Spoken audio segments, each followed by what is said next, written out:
Welcome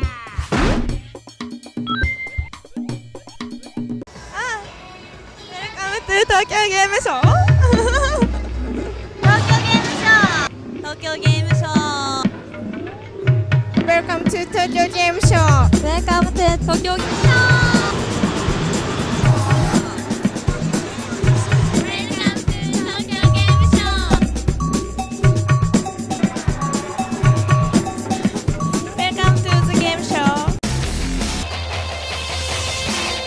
So finally, Yakuza 4 is starting to be prepared for Europe and Western audience. It's a very, very popular franchise in Japan. Why do you feel that it's become such a popular franchise?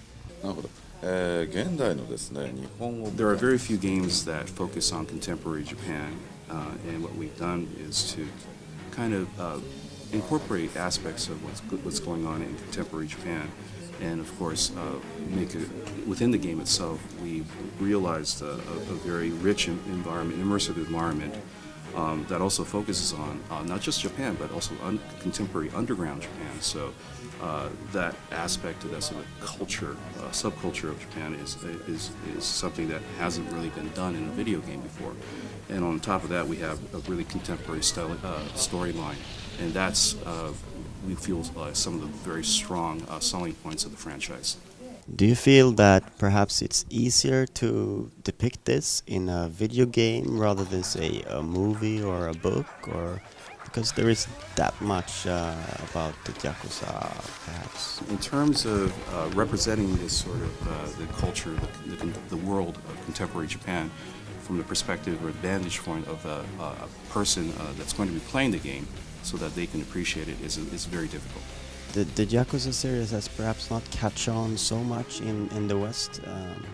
Yakuza 3 was released this spring. If you were to sell this game to someone who's not familiar with contemporary Japan, who lives in Europe, what would you say? So essentially, for people who are unfamiliar with the Yakuza franchise, basically the game delivers Tokyo in a box, more or less.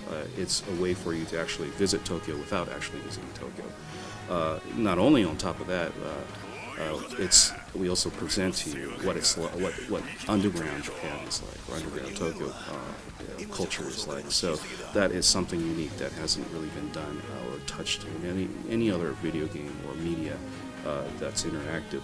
On top of that, we now have in Yakuza 4 4 main characters, each with a compelling storyline of their own that you can play in the adventure part of the game.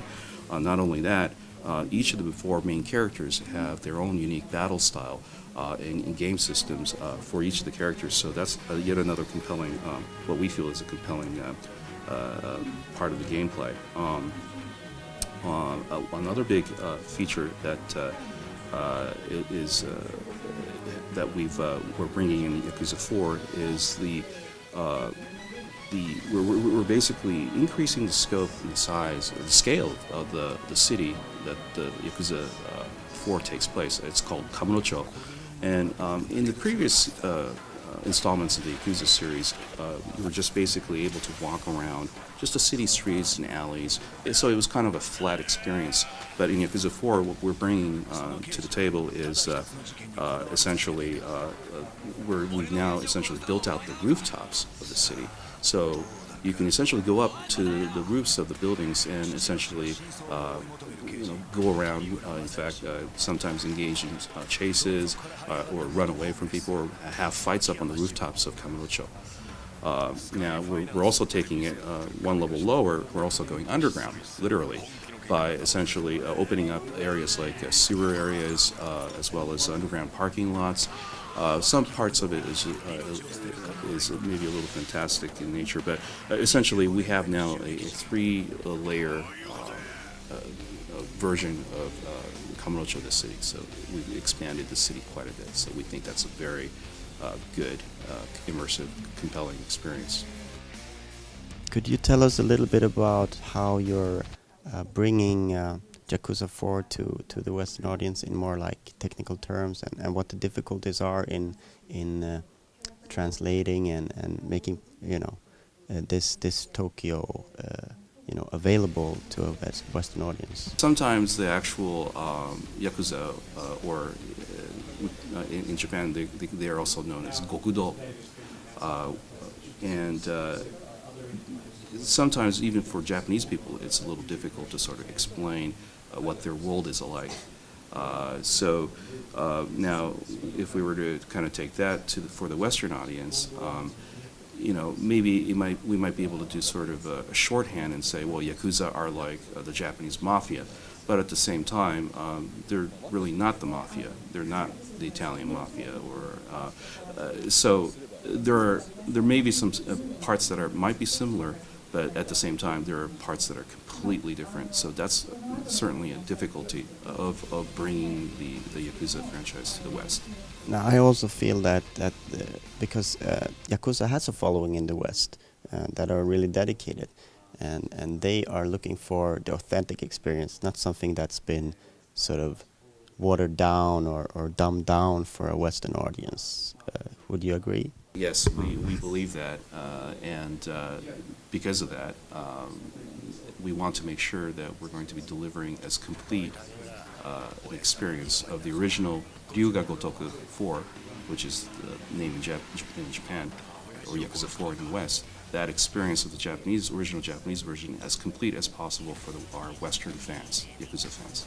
Could you give us a little description of the four main characters? The main character, who is Kazuma Kiryu, who's the main protagonist of the Yakuza series, and his basic setting is he's the legendary Yakuza. So we have essentially a story thread based on that. The other character, a new character in the series, is a man by the name of Akiyama, who in this story basically was a homeless person due to some reasons in his past, and because of an incident that Kazuma Kiryu caused, he was able to essentially gather up a lot of money that essentially was blown up from the building and rained down, and Akiyama collected as much of that money as possible and used that to essentially become really rich. And because of that, his wealth, newfound wealth, now he's working as a more or less a loan shark in the city of Kamurocho, but he's not just a simple, normal loan shark. So his story arc is surrounded about his money lending activities. You also have a guy, a really powerful guy. His name is Saejima, who is also more or less a member of the Tojokai, who that is the same Yakuza clan as Kiryu, or Kazuma Kiryu. And Saejima has been in the story, Saejima has been in prison for the last 25 years due to this really mass murder that he basically was responsible for. So he got put in prison for 25 years, and for some reason that you will find out when you play the game, he is released from prison. He's a prison escapee, and his fate is intertwined with the city of Kamurocho, and that's why he comes back to Kamurocho. So we have adventures that are based on that. Finally, we have Tanimura, who is a detective in the Kamurocho Police Department. And Tanimura is an interesting character. He is more or less a policeman. But he's also essentially trying to find out something in his past. So he's all throughout the story, he's trying to figure out what happened to him, something in his family in his past. And it seems that a lot of these storylines are sort of disparate and not related, but because of an event that happens in the game, eventually the fates of all the four characters become intertwined, and there's a final showdown that involves all four of them essentially coming together and cooperating to take down this, or not take down, but just to take down some person in the end. Is Yakuza of the End Yakuza 5? No. And that's the short reply. So can you explain a little bit what it is? of the End is essentially, unlike the main Yakuza series, we have the main protagonist. His Kazuma Kiryu, so he's there, along with 3 other characters. But essentially, he's not fighting Yakuza this time, but he's fighting essentially zombies that have invaded the city of Kamurocho. So, on top of that, in the regular Yakuza series, it's a lot of hand-to-hand combat, martial arts. But in the End, we are bringing guns to Kamurocho, so there will be a lot of zombies being blown to bits by guns. Can you say that it's a lighter side of Yakuza? So basically, in the Yakuza series, we do have a little bit of a sense of humor, and that's actually something that you can experience in the game.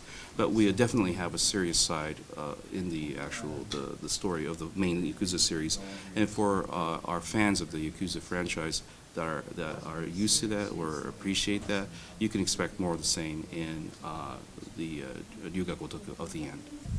Thank you very much for your time and your patience. Thank you. Thank you. ありがとうございました。